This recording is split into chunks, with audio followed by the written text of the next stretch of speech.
입안 편해지세요. 구강 장렬감 증후군입니다. 연세대 치과대학교 병원 구강내과 안형준 교수님의 세 번째 수업입니다. 네, 저도 그 환자 사례로 시작을 하겠습니다. 최근에 50대 여자분께서 입안이 화끈거리고 마치 혀가 불에 댄 것처럼 또 마치 청양고추를 먹은 것처럼 화하게 아프다고 병원에 오셨습니다. 이런 증상 때문에 동네 가까운 치과와 이비인후과에도 갔는데 특별한 이상이 없다고 그렇게 들었다고 하십니다. 본인은 나는 이 증상 때문에 너무 불편한데 병원에서는 아무 이상이 없다고 하니까 참 답답하고 혹시 암은 아닌지 의사 선생님이 놓친 건지 걱정도 된다고 하셨습니다. 근데 뭐 병원에선 이상이 없다고 한 거죠. 큰 병원 아니었던 거죠? 네, 그래서 저도 이제 구강 검사를 했는데 이분이 이제 구강 자결감 증후군이라고 하는 오늘 말씀드릴 그런 병이 의심되는 상황이었습니다. 이 병은 입안이 타는 것처럼 화끈거리는 증상, 즉 자결감이 지속되는 질환인데요. 겉으로 보기에는 너무 멀쩡해 보여서 진단이 쉽지 않은 질환입니다. 입안에 불편한 증상이 있어서 나는 생활이 힘든데 원인을 찾지 못하니 답답해하시고요. 또 심지어 주변에서는 너 꾀병 아니야? 또 너가 너무 예민해서 강박이 있어서 그런 거 아니야? 이렇게 해서 마음고생까지 하게 되는 경우도 많습니다. 그래서 오늘 제가 이런 구강 자결감 증후군에 대해서 증상과 관리법까지 한번 자세히 알려드리도록 하겠습니다. 구강 자결감 증후군. 네, 자결감. 어려운 병명이 많네요. 저번에 반월 연골판 뿌리인데 네. 뿌리인데 파열만큼 네. 굉장히 어려운 이름이 많아요. AI 같아요. 이거는 무슨 질환인가요? 그래서 저도 환자분한테 이 병명을 설명할 때 그냥 적어드립니다. 말로 하면 잘 못 알아들으셔서. 이 구강 자결감 증후군은 입안에 상처나 염증 같은 어떤 특별한 병변이 없는데 나는 혀, 입천장, 또 입술, 잇몸 등이 계속 화끈거리고 따끔거리는 통증이 계속되는 만성 구강 안면 통증 질환입니다. 아직 정확한 원인이 밝혀지지 않아서 이제 병이라고 안 하고 증후군 이렇게 불리우잖아요. 뭐 교수님들 다 여기 계시지만 의학에서는 증후군이 붙는 병들은 원인이나 기전은 아직 밝혀지지 않아서 정확히 모르는데 이런 비슷한 증상의 환자들이 계속 오니까 그런 비슷한 증상들을 하나의 그냥 질환으로 묶어서 부르는 그런 병명입니다. 최근에는 구강 자결감 증후군이 이 혀나 입안 자체의 문제가 아니고 통증을 느끼고 전달하는 감각신경, 그 신경이 예민해져서 생기는 증상이라고 좀 이제 연구가 되고 있습니다. 쉽게 설명을 드리면 입안에는 상처가 없는데 그 통증을 전달하는 신경이 과민해져서 계속 아프다고 느끼는 상태 이렇게 생각하시면 되고요.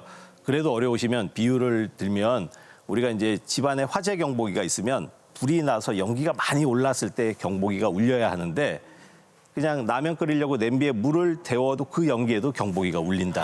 이게 너무 이제 예민해진 상황이라고 보시면 됩니다.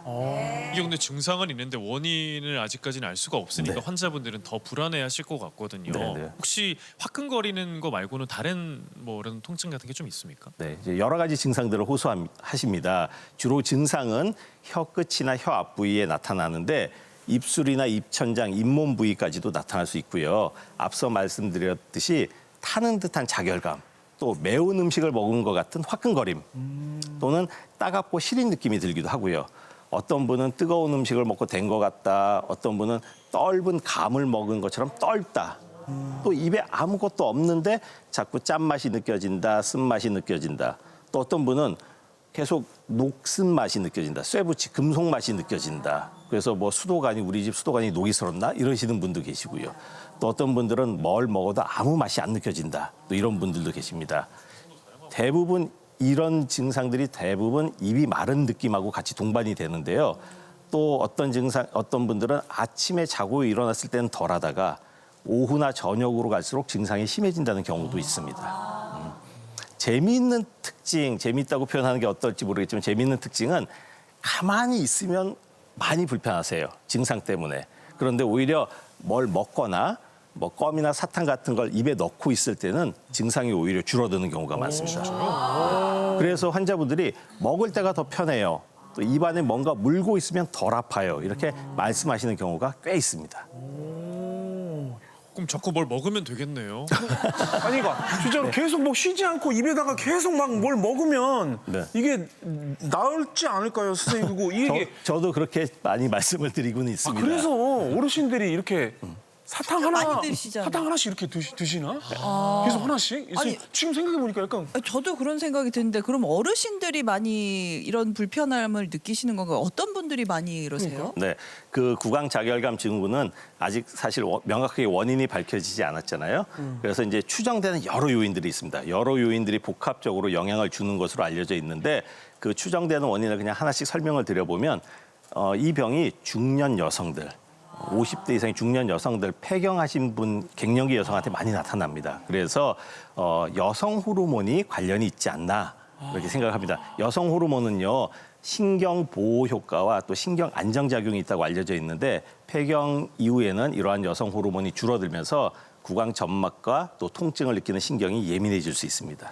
진짜 그래서 근데. 혀의 신경이 과민해져서 이런 증후군이 나타날 수가 있는 거죠. 진짜 여자라서 화가 나요. 이렇게 여성 호르몬 때문에 뭐 이렇게 아프다는 거 불편하는 거 너무 많잖아요. 근데 심지어 지금 이거 구강 장렬감 증후군까지 이게 여성 호르몬 때문이라. 여성 호르몬이 끼치는 남성도 남성 부분이 진짜 호르몬이 많네요. 줄어들면은 그럴 수 있습니다. 네. 호르몬이 끼치는 영향이 진짜 대단하네요. 예, 그럼 네. 다른 원인은 또 있을까요? 두 번째 원인은 이제 입마름 증상, 구강 건조증을 저희가 의심을 하는데요.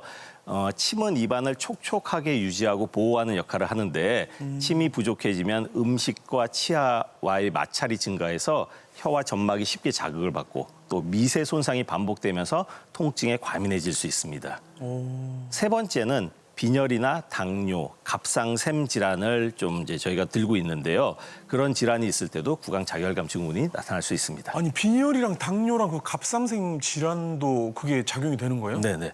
먼저 빈혈이 있으면 입안 점막이 건강하게 재생되지를 못합니다. 그래서 혀 표면에 돌기인 혀 유두, 이렇게 오돌토돌한 유두가 위축되고 점막이 얇아지면서 혀가 매끄럽게 변합니다. 그래서 어떤 분들은 내 혀가 너무 반짝반짝하고 좋아요 하지만 그게 이제 안 좋은 혀거든요. 오돌토돌해야지 좋은 혀인데 정상적으로 튼튼해야 할 점막이 얇고 예민한 상태가 되면서 작은 자극에도 화끈거리거나 또 따갑게 느낄 수가 있습니다.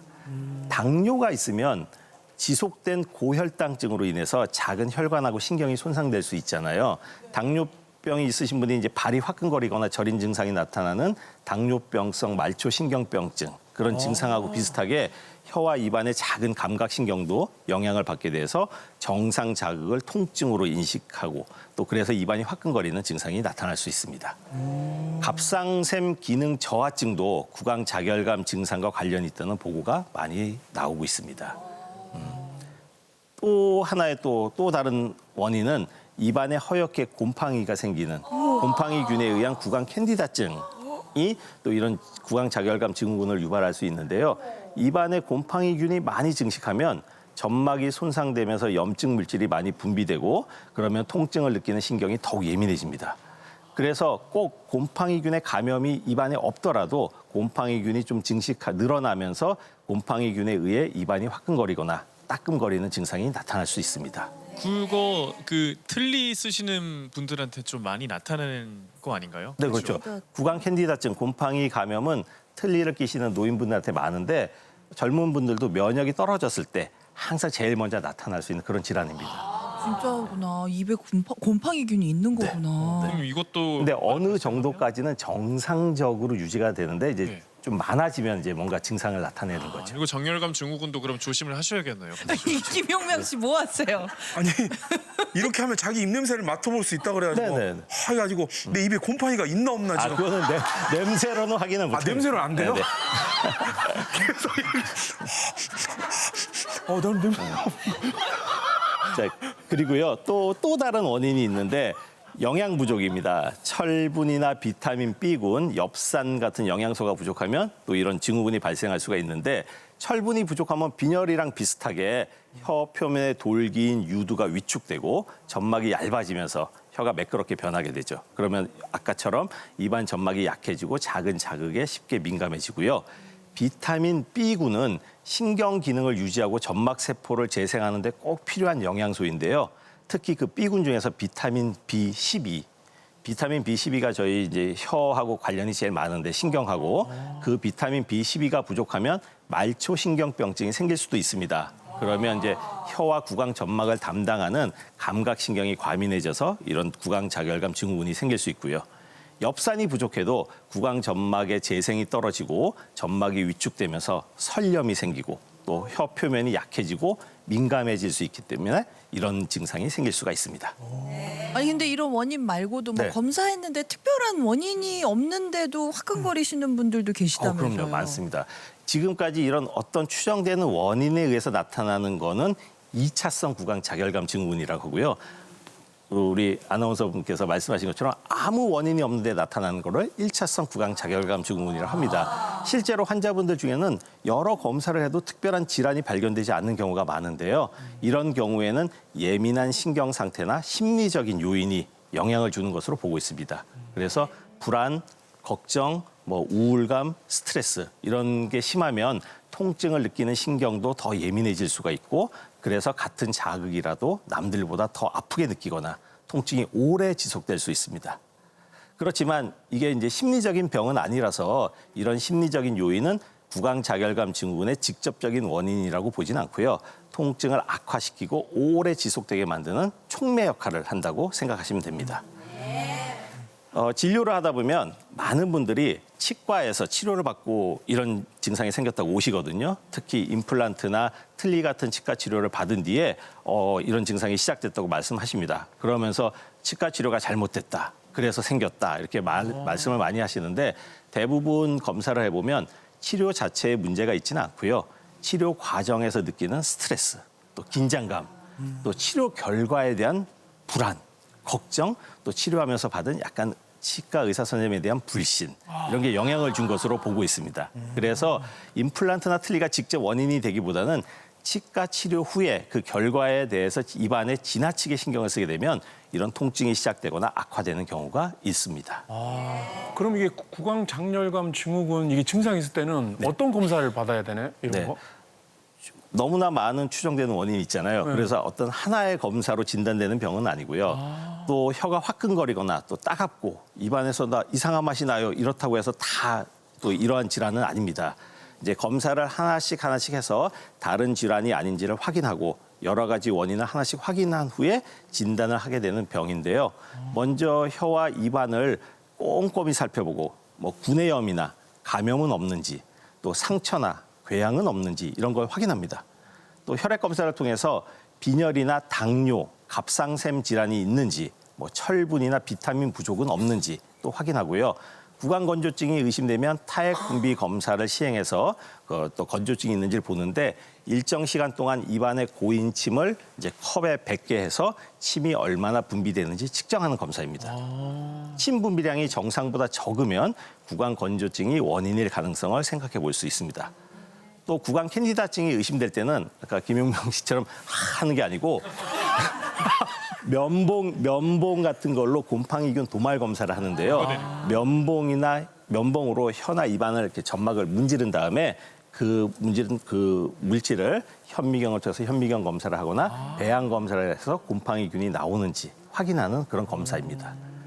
이런 검사들을 통해서 입안 통증을 유발할 수 있는 질환들을 하나씩 확인하고 또 입안이 타는 듯한 증상이 지속적으로 나타난다면 이 구강 자결감 증후군으로 진단하게 됩니다.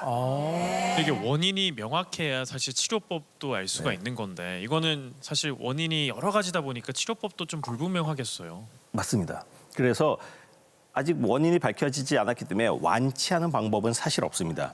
그래서 구강 자결감 증후군의 이 완치를 보장하는 치료법은 없지만 원인을 하나씩 찾아서 그 원인을 교정하고 통증을 조절하는 치료를 꾸준히 하면 증상을 많이 완화시킬 수 있습니다. 먼저 빈혈이나 당뇨, 갑상샘 질환 같은 원인 질환이 발견되면 그 질환을 일단 치료하는 게 중요하겠죠.